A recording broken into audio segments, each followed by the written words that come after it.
C'est terrible ce qu'on voit, cette haine des musulmans, cette stigmatisation d'une religion, ces émissions sans fin contre eux. Voyez-vous, j'ai l'avantage d'avoir vécu une très grande partie de ma vie parmi des musulmans. Alors, ça s'est trouvé comme ça, j'en ai pas fait le choix, ça s'est trouvé comme ça. Aussi bien lorsque j'étais garçonnet au Maroc, que ensuite dans les villes dans lesquelles j'ai vécu, et aujourd'hui encore le quartier dans lequel j'habite à Paris, ou le quartier dans lequel j'habite à Marseille assez fréquemment. À Besançon, il y avait beaucoup de oui, parce que vous savez, on nous parquait tous au même endroit.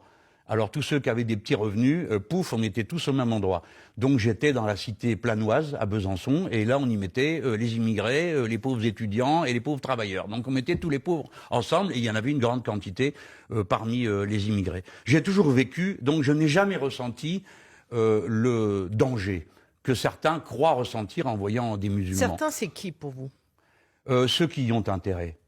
Et je regarde tout ça avec le regard de quelqu'un qui aime la France, et qui sait qu'elle n'a pas de destin possible dans une division de guerre de religion.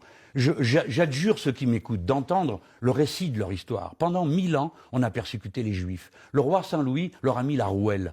D'accord ? On les a expulsés à 3 ou 4 reprises de France. Ensuite, le roi Louis XIV a persécuté les protestants en mettant des hommes de troupe dans les familles protestantes pour les convertir. À quoi tout cela a-t-il pu servir, sinon qu'à créer du malheur, de la division? Et comment sommes-nous sortis de tout ça?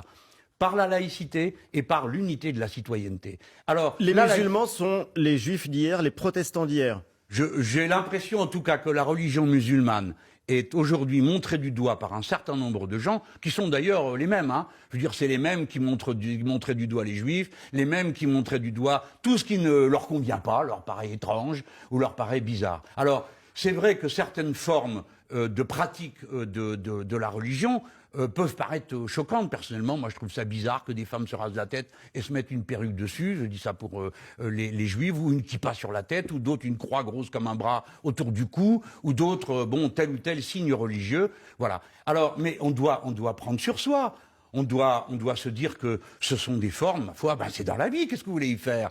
Qu'est-ce que vous voulez y faire? Arracher les voiles, les perruques, les croix, les kippas, c'est ça que vous voulez faire? Monsieur Mélenchon, ça veut dire que vous êtes en accord finalement avec le président de la République lorsqu'il dit le voile, le port du voile dans l'espace public, ce n'est pas mon affaire. Voilà. Et puis ce n'est pas l'affaire de l'État, vous voyez comme vous menez l'entretien avec moi. Pour que je dise quelque chose, il faudrait que je sois d'accord avec le président de la République. Monsieur Wittenberg, vous devriez commencer par dire que le président de la République a jeté de l'huile sur le feu. C'est lui qui a appelé à la société de vigilance, c'est lui qui a montré du doigt la culpabilité des musulmans dans l'affaire de la préfecture de police de Paris, alors que maintenant, on sait tous qu'il s'agit d'un détraqué, de quelqu'un qui était très mal dans sa tête et dans sa peau. Donc, faisons attention, il y a des gens qui jouent avec le feu dans ce pays. L'unité de la France est en cause. Nous sommes capables de faire France de tout bois, nous sommes capables de vivre tous ensemble. Il faut tous faire un effort.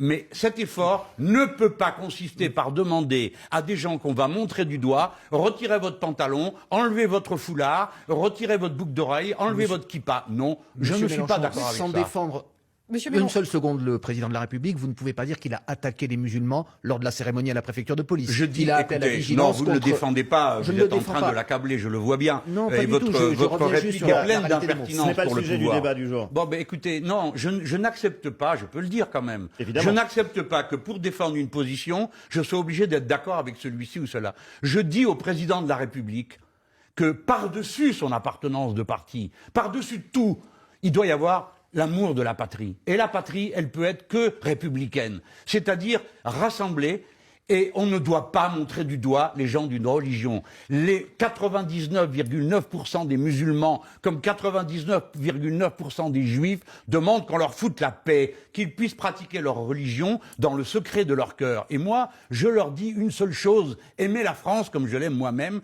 parce que nous n'avons pas d'autre patrie, nous ne pouvons pas partir, nous ne pouvons rien faire d'autre que d'aimer ce pays et essayer de le construire ensemble. Comprenez-vous, nous y sommes condamnés par l'histoire, par le temps long, et tant mieux.